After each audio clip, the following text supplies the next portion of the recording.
오늘은 요한복음 4장 43절에서 5장 9절까지 함께 살펴보겠습니다. 이 시간 성령께서 우리 각 사람을 은혜와 진리 가운데로 인도하여 주시고 말씀의 권능을 풍성하게 체험하도록 하여 주실 것을 믿습니다. 43절, 44절 두 절 읽겠습니다.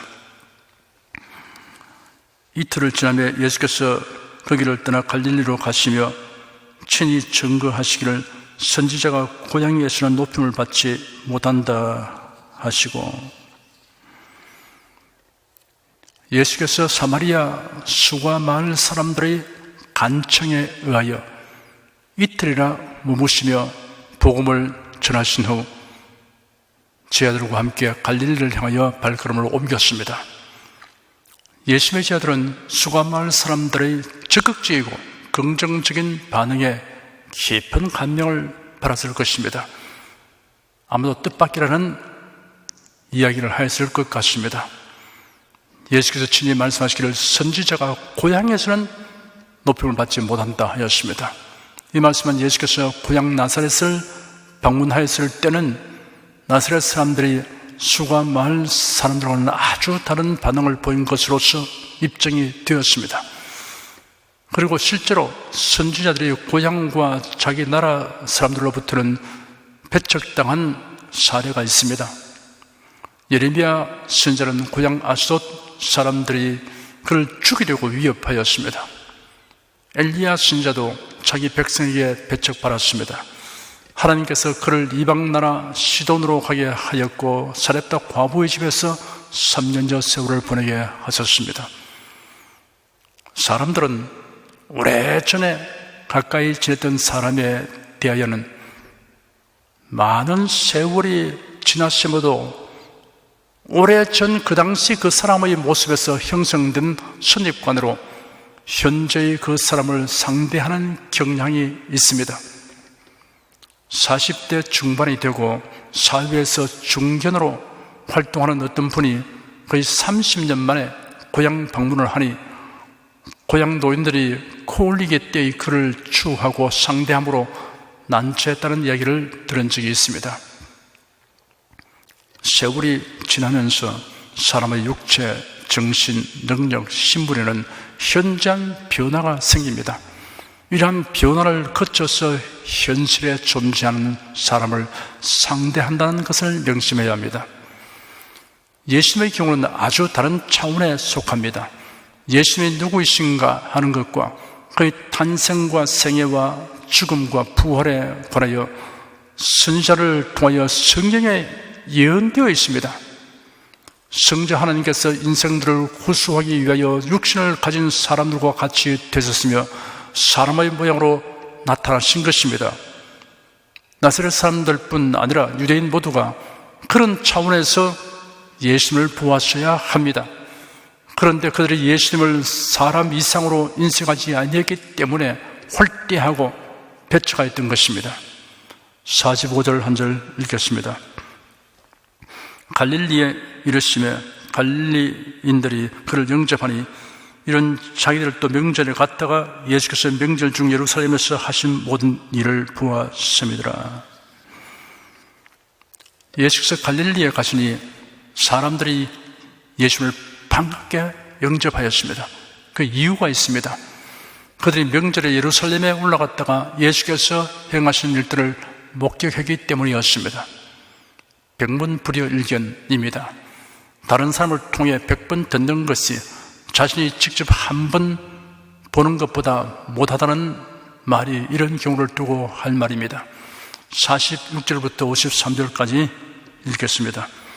예수께서 다시 갈릴리 가나에 이르시니 전에 물로 포도주를 만드신 곳이라 왕의 신하가 있어 그 아들이 가버나움에서 병들었더니 그가 예수께서 유대로부터 갈릴리에 오심을 듣고 가서 청하되 내려오셔서 내 아들의 병을 고쳐 주소서 하니 저가 거의 죽게 되었습니다.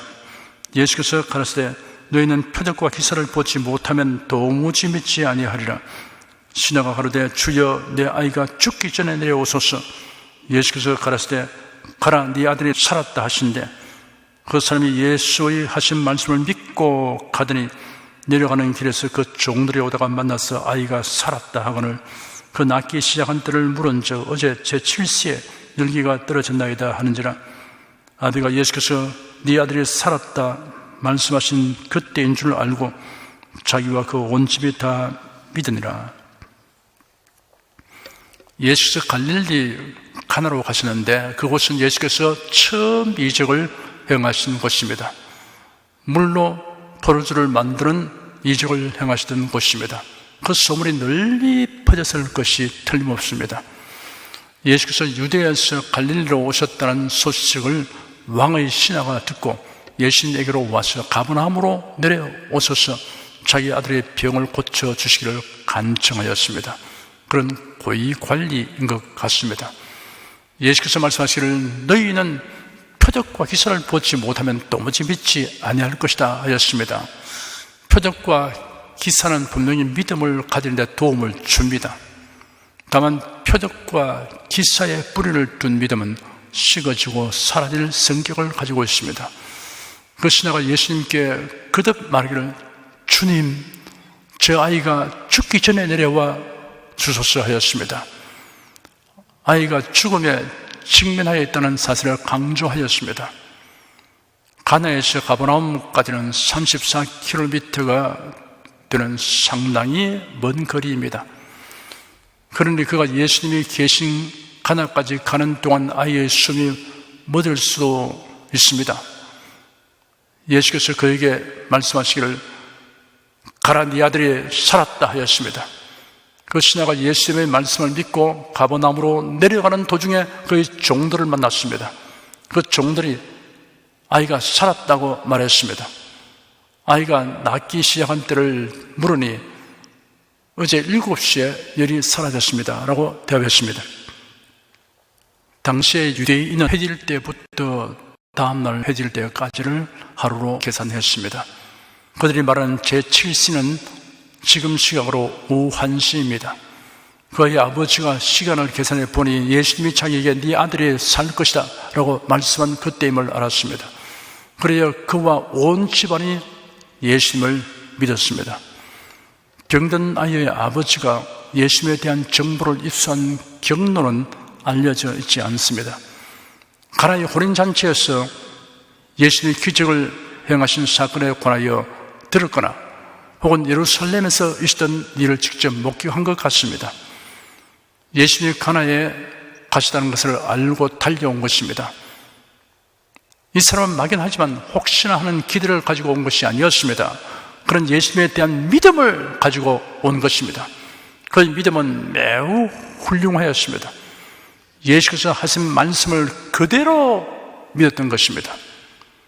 고위 관리인 그가 80리가 넘는 길을 달려와 간청하는데 네 아들이 살 것이다 라는 한마디 말만 하고 돌아가라고 하니 몹시 섭섭하고 못마땅하게 여길만 합니다.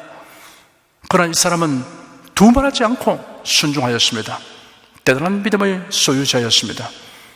이적과 기사를 경험함으로 믿음을 가지게 되는 것은 좋은 현상입니다. 그러나 그렇게 시작된 믿음이 반드시 하나님의 말씀에 뿌리를 내려야 합니다.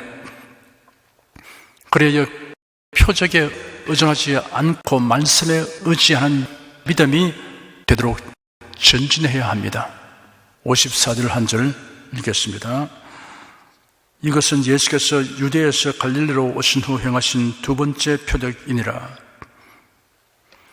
혼인잔치에서 물이 포도주가 되게 하여 공경에 처한 잔치집의 문제를 해결해 주신 일을 처음 표적이라고 하였습니다. 왕의 신하의 아들을 죽음의 위기에서 살려주신 일을 두 번째 표적이라고 하였습니다. 예수님의 말씀은 물질의 본질을 순식간에 변화시키는 능력이 있으며 죽음 직전의 병자가 곧 낫게 하시는 능력이 있음을 보여주는 표적이었습니다. 5장 1절 한 절 읽겠습니다. 그 후에 유대인의 명절이 있어 예수께서 예루살렘에 올라가시니라. 그 후에 라고 한 것은 앞에 있었던 사건으로부터 상당한 날이 흐른 후에 일어난 사건이라는 것을 의미합니다. 주 27년 4월경에 있었던 1차 6월절 예루살렘 방문 후 2차로 6월절에 예루살렘을 방문하신 것은 주 28년 4월경으로 추정됩니다. 유대인이 반드시 지켜야 할 3대 명절은 6월절, 오순절, 장막절입니다. 이 절기에는 예루살렘 반경 22km 이내에 사는 모든 성인 남자들은 반드시 예루살렘에 순례하도록 법으로 규정되어 있습니다. 소절기로는 불임절, 수전절, 나무 드리는 절기 등이 있습니다. 예수님이 예루살렘에 올라가신 절기가 무엇이는지 명시되어 있지 않으니 알 수 없지만 주요 3대 절기 가운데 하나인 것이 분명합니다. 2절부터 9절까지 읽겠습니다. 예루살렘에 있는 양문 곁에 히브리 말로 베데스다라 하는 못이 있는데 거기 행각 5이 있고 그 안에 많은 병자, 소경, 절뚝발이, 혈기 마른 자들이 누워 물의 동함을 기다리니 이는 천사가 가끔 못에 내려와 물을 동하게 하는데 동한 후에 먼저 들어가는 자는 어떤 병에 걸리든지 낫게 되미리라. 거기 38년 된 병자가 있더라. 예수께서 그 누운 것을 보시고 병이 벌써 오랜 줄 아시고 이르시되 네가 낫고자 하느냐? 병자가 대답하되 주여 물이 동할 때 나를 못에 넣어줄 사람이 없어 내가 가는 동안에 다른 사람이 먼저 내려가나이다. 예수께서 가라사대 일어나 네 자리를 들고 걸어가라 하시니 그 사람이 곧 나아서 자리를 들고 걸어가니라. 이날은 안식일이니. 양문은 예루살렘 북쪽 성곽의 한미야 망대 가까이에 있는 문입니다. 이 문을 통하여 성전에서 제물로 사용될 짐승들이 들어갔는데 그 중에 양이 가장 많았습니다. 옛적에는 이 문 곁의 베데스다 못에서 양들을 씻겼던 것으로 전하여지고 있습니다. 이 못은 너무 깊지도 얕지도 않아서 수영하기에 적합할 정도였고 크기는 폭이 약 60m, 길이가 약 100m 정도 되었습니다. 못 주위에는 5개의 행각이 있었습니다. 이 못의 4 기퉁이마다 하나씩 있으며 나머지 하나는 중앙에 있었습니다. 행각이란 지붕이 있는 정자를 가리킵니다. 행각 안에 많은 병자들이 있어 물이 움직이기를 기다리고 있었습니다. 때때로 천사가 못에 내려와 물을 요동하게 하는데 그때 맨 먼저 들어가는 자는 무슨 병이 있는지 다 나았다는 소문이 있었습니다. 성경에 물의 동함을 기다리니 이런 천사가 가끔 못에 내려와 물을 동하게 하는데 동한 후에 먼저 들어가는 자는 어떤 병에 걸렸든지 낫게 되미리라 라고 한 이 부분을 관로 안에 넣어 기록했습니다. 관로 안에 기록된 부분은 시내 사본 및 바티칸 사본 등의 주요 사본에는 없으나 일부 사본에만 기록되어 있습니다. 주요 사본에는 생략되어 있으나 일부 사본에 기록된 것은 천사가 나타난 것을 말하려고 하기보다 당시 병자들이 연못가에 모인 까닭을 설명하기 위한 것으로 보입니다. 과연 천사가 내려왔는지 아니면 자연현상을 사람들이 이렇게 받아들인 것인지는 분명치 않습니다. 아무도 베데스다 못은 병의 치료에 도움이 되는 가늘 온천이 있었던 것 같습니다. 종종 못바닥으로부터 물이 솟아남으로써 물 전체가 움직였던 것입니다. 예수님은 행각에 있는 많은 병자들 중에 한 사람으로 다가갔습니다. 예수께서 그 사람이 누워있는 것을 보셨으며 그의 병이 오래된 것을 아셨습니다. 정확히 말하자면 38년 동안 앓고 있는 병자였습니다. 예수께서 그에게 네가 낫고자 하느냐라고 질문했습니다. 질문을 받는 대상의 형편과 상태를 고려해 보면 기이한 느낌을 주는 질문으로 들립니다. 병자가 대답하기를 주여 물이 동할 때 나를 물에 넣어줄 사람이 없어 내가 가는 동안에 다른 사람이 먼저 내려가나이다 하였습니다. 예수께서 그에게 일어나 네 자리를 들고 걸어가라 하셨습니다. 그러자 그 사람이 곧 나와서 자리를 들고 걸어갔습니다. 이 사건의 전말을 통하여 38년 된 병자가 예수님의 관심을 끌게 된 사연과 치유된 까닭이 무엇인가를 알아봅시다. 첫째, 38년 된 병자에게는 병 낫기를 갈망하는 마음과 끈기가 있었습니다. 병든 자가 낫기를 바라는 것은 당연지사입니다. 그러나 이 병자는 38년 동안이라는 긴 세월 동안 병든 상태로 지내왔습니다. 어떤 한 가지 문제를 두고 10년을 애써 왔으나 아무런 진전의 변화가 없으면 좌절하고 포기하기 마련입니다. 그런데 이 병자는 38년간을 기대를 버리지 않았습니다. 그에게는 식을 줄 모르는 열정과 소멸되지 않는 끈기가 있었습니다.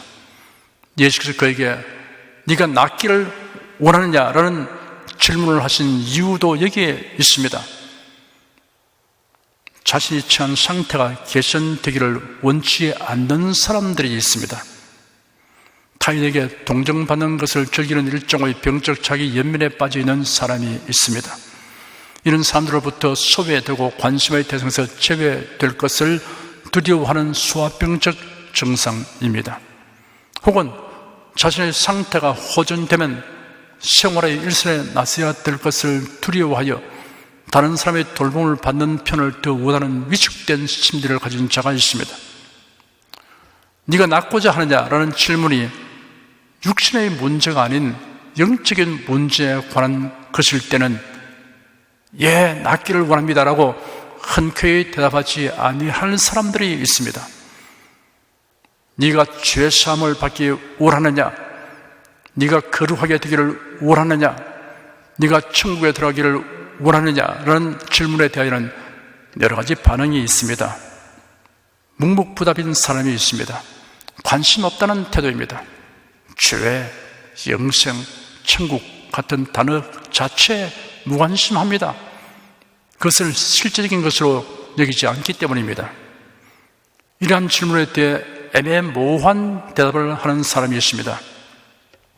그가 상투적으로 사용하고 좋아하는 표현은 글쎄요입니다.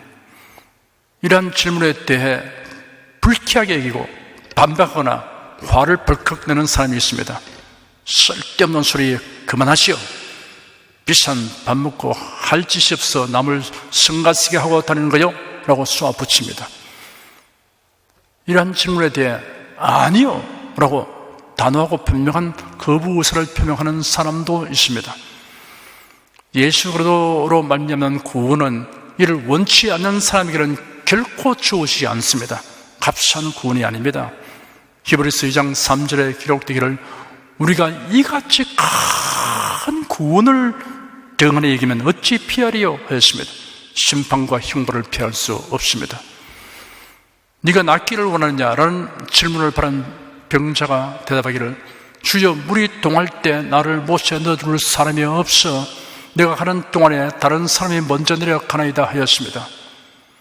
그가 이렇게 대답한 까닭을 몇 가지 추리해 볼 수 있습니다.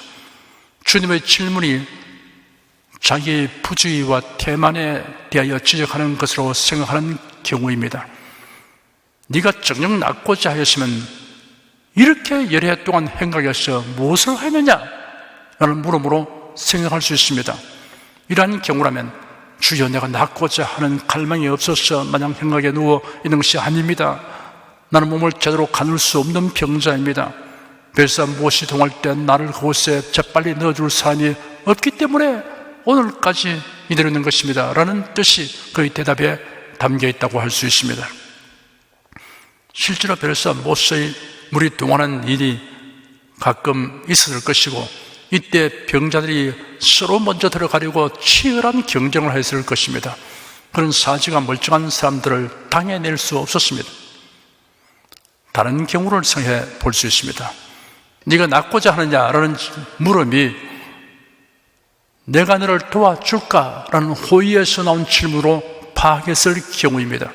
38년이라는 긴 세월로 인하여 그를 도와줄 가족이나 친구도 없게 되었습니다. 그런데 오늘 뜻밖의 자기에게 관심을 기울이는 분을 만났으니 혹시나 도움을 바랄까 하여 이 친절한 분에게 주여, 물이 동할 때 나를 못에 넣어줄 사람이 없어 내가 가는 동안에 다른 사람이 먼저 내려가나이다 라고 적극 호소한 것이라고 할 수 있습니다. 여하튼 우리가 놓치지 말아야 할 요점은 38년 된 병자의 줄기찬 갈망과 포기하지 않는 인내입니다. 예수는 그의 누운 것을 보았습니다. 병이 오랜 줄 아셨습니다. 그리고 그의 마음속에 포기하지 않는 갈망과 끈기를 보셨던 것입니다. 히브리서 10장 36절에 기록되기를 너희에게 인내가 필요하면 너희가 하나님의 뜻을 행한 후에 약속을 받기 위함이라 하였습니다. 우리 주 예수께서는 여러분의 마음에 있는 갈망과 끈기를 보십니다. 하나님의 언약에 근거한 소원을 가지십시오. 우리 주 예수 그리스도로 말미암은 기대와 소원을 가지십시오. 그리고 무슨 일이 있어도 낙심치 말고 갈망하며 인내하십시오. 어느 날 문제 해결의 순간을 맞게 될 것입니다. 둘째, 38년 된 병자는 일어나 네 자리를 들고 걸어가라 하시는 예수님 말씀에 즉각 순종했습니다. 누가 들어보아도 참으로 이상한 명령이었습니다. 일어나 걸어갈 수 있는 사람 같으면 무엇 때문에 행각 안에 하루 이틀도 아닌 긴 세월 동안 누워 있겠습니까? 사지는 멀쩡한데 속병이 있어서 병고침 받으려고 벨사 모수의 물이 동하기를 기다리고 있는 사람이 아닙니다. 38년 동안 일어나 걸을 수 없는 병이 들어 누워있는 사람입니다. 그런데 예수께서 그에게 일어나라, 네 자리를 들라, 걸어가라 는 놀라운 명령을 하셨습니다. 오 주여, 저는 속병을 앓고 있는 병자가 아닙니다. 저는 걸어가기는커녕 일어날 수도 없는 병자입니다 라고 대답할 만합니다. 그런데 38년 된 병자는 그러한 이유를 말하지 않았습니다. 그런 위대하고 놀라운 결단을 내렸습니다. 주저하거나 망설이지 않고 즉시 일어났습니다. 그런 일어나 자리를 들고 걸어갔습니다. 38년간이나 누워 있었던 관계로 그의 관절은 굳어지고 근육이 극도로 쇠약해져 있었습니다. 그런데도 그런 걷는 것을 연습할 필요가 없었습니다. 즉시 아주 건강하게 되어 누웠던 자리를 들고 걸어갔습니다. 그가 자리를 들고 걸어가니라는 말씀에 내포된 의미는 두 가지입니다. 첫째는 그가 주님의 명령을 받아들이고 그렇게 하려는 의지적 반응을 하였다는 것입니다. 둘째는 그가 즉시 일어날 수 있도록 주님의 능력이 그의 몸속에 임했다는 것입니다. 기적이란 때로는 우리의 의지와 하나님의 능력이 함께할 때 일어나게 됩니다. 하나님의 말씀은 하나님의 권능을 나타나게 하는 매개체입니다. 하나님의 명령과 약속에 대해 왜? 라고 묻는 것은 부질없는 일입니다. 예수는 38년 된 병자에게 일어나 자리를 들고 걸어갈 수 있는 이유와 방법을 설명하지 아니하였습니다. 다만 명령하셨습니다. 그 병자는 단순하게 믿고 순종했습니다. 이런 하나님의 은총을 경험하는 지름길입니다. 38년 된 병자가 치유받는 사건을 통하여 우리가 신령한 교훈을 얻었습니다. 여러분이 당면한 현실의 문제를 하나님의 언약과 예수 그리스도의 대속의 은혜로 해결받기를 갈망하며 그 응답을 끈기 있게 구하십시오. 모든 성도에게 일반으로 주신 명령과 약속의 말씀에 대하여는 이런저런 이유를 제기하지 말고 단순하게 믿으십시오. 그대로 순종하십시오. 평소에 보통으로 읽고 듣던 성경 말씀이 마치 베레사의 행각에 누운 병자에게 예수님의 성큼타가 서시 어느 순간 이 성경 말씀은 지금 나에게 특정하여 주신 말씀이다 라는 깨달음과 믿음이 압도적으로 임하거든 이런저런 부정적 핑계를 생각해내지 말고 행동에 옮기십시오. 그래야 하나님의 권능이 여러분에게 임하여 각종 문제가 해결되는 기쁨을 맛보게 되시기를 축원합니다. 기도하겠습니다. 예수께서 병든 자를 불쌍히 여기시고 치료하여 주신 일들이 성경에 기록되어 우리에게 신유의 믿음을 갖게 하여 주니 감사합니다. 사경을 헤매는 병자와 38년 된 병자를 다만 말씀하심으로 즉시 낫게 하신 주님의 권능과 사랑에 대하여 우리가 알게 되었습니다.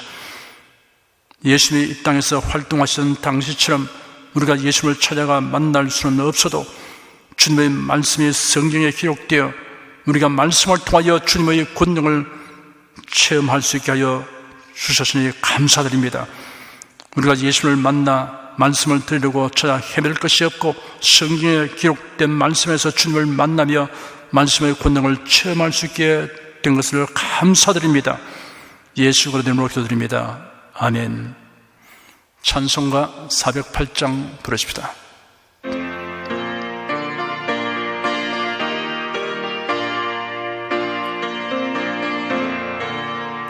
내 주 하나님 넓고 큰 은혜는 저 큰 바다보다 깊다. 너 꽃다추를 글로 깊은 데로 저 한가운데 가보라. 언덕을 떠나서 창파에 배 띄워 내 주 예수 은혜의 바다로 내 맘껏 져가라. 왜 너 인생은 언제나 거기서 저 큰 바다 물결 보고 그 빛 모르는 깊은 바닷속을 한번 헤아려 안 보나. 언덕을 떠나서 창파에 배 띄워 내 주 예수 은혜의 바다로 내 맘껏 져가라. 많은 사람이 얕은 물가에서 저 큰 바다 가려다가 찰싹거리는 작은 파도 보고 마음이 졸여서 못 가네.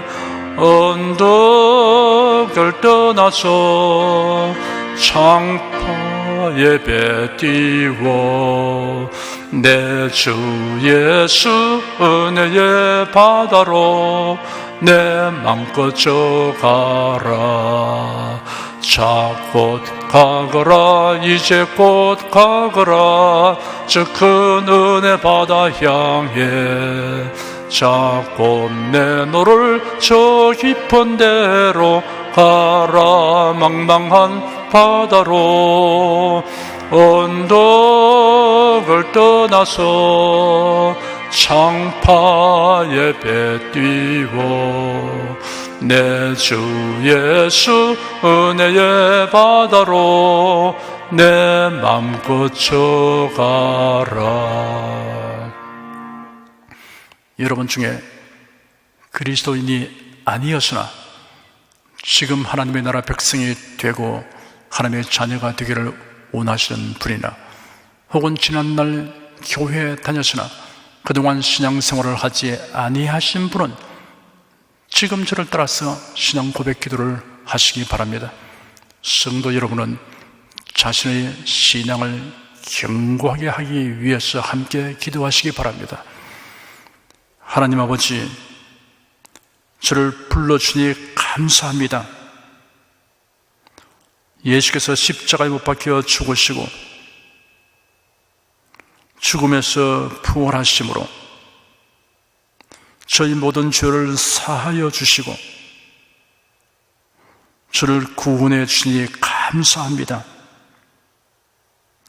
예수님은 나의 구세주이시며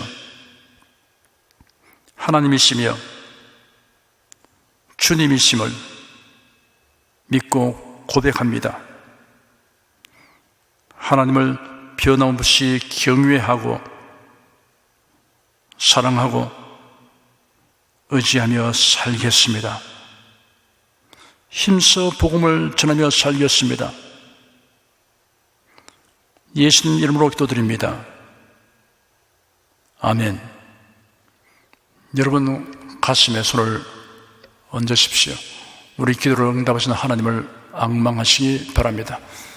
병약한 분들은 아픈데 믿음의 손을 얹으십시오. 주 성령께서 우리 가운데 임하여 계십니다. 예수님의 사랑과 능력과 대속의 은혜로서 우리를 치료하여 주십니다. 성령의 나타남과 능력으로 표적과 기사를 베풀어 주십니다. 나는 너희를 치료하는 여호와임이라. 예수께서 가르치시며 천국 복음을 전파하시며 모든 병과 모든 약한 것을 고치시니라.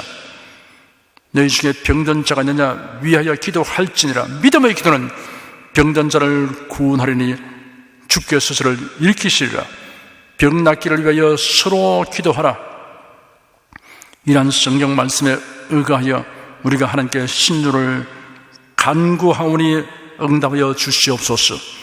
너희가 얻지 못하면 구하지 않기 때문이라고 말씀하셨으므로 기도하는 담력과 즐거움을 주니 감사합니다. 믿는 자들에게 이런 표적이 따르니 병든 자에게 손을 얹으면 나으리라 하신 약속을 좇아 지금 연약하고 병든 곳에 손을 얹고 간구하는 모든 성도들에게 하나님의 권능이 임하여 낫게 하여 주시옵소서. 병들어 고통하는 친족과 교우들을 위하여 기도하오니 불쌍히 여기시고 치료하여 주시옵소서. 모든 병과 모든 약한 것을 고치신 예수님께 간구합니다. 상한 몸, 병든 몸을 고쳐주시옵소서. 뇌, 구강, 혀, 척수, 갑상선, 임파선, 뼈, 골수, 인대, 관절, 디스크, 근육, 신경, 혈액혈관, 피부를 고쳐주시옵소서.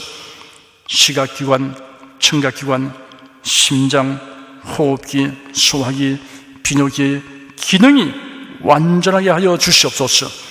예수 그리스도 이름으로 명한다. 병만은 물러가라. 통증과 염증은 나을지어다. 암과 종양은 소멸될지어다.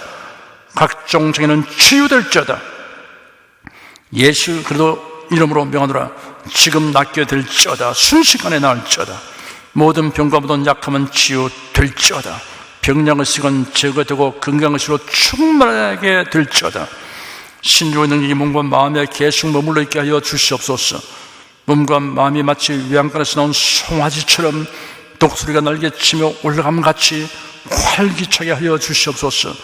생활에 다가오는 풍파는 고야고 잠잠하게 하여 주시옵소서. 모든 일에 항상 모든 것이 능력하여 드리고 베푸는 일을 풍성하게 행하도록 하여 주시옵소서. 슬픈 일을 당한 성도들에게 주님께서 손 내밀어 붙들어 주시고 주님의 음성을 들려주시옵소서. 슬픔보다 더 큰 위로가 임하여 속히 극복하게 하여 주시옵소서. 가정이 평안하고 가족이 모두 독실한 신앙을 가지게 하여 주시옵소서. 탁월한 지혜와 명철을 주셔서 모든 일을 바르게 분별하고 판단하며 선택할 수 있게 하여 주시옵소서. 어쩌나 오늘이나 동일하신 예수께서 지금도 우리를 용서하시고 치료하시며 위로하여 주시니 감사합니다. 예수 그리스도 이름으로 기도드립니다. 아멘. 내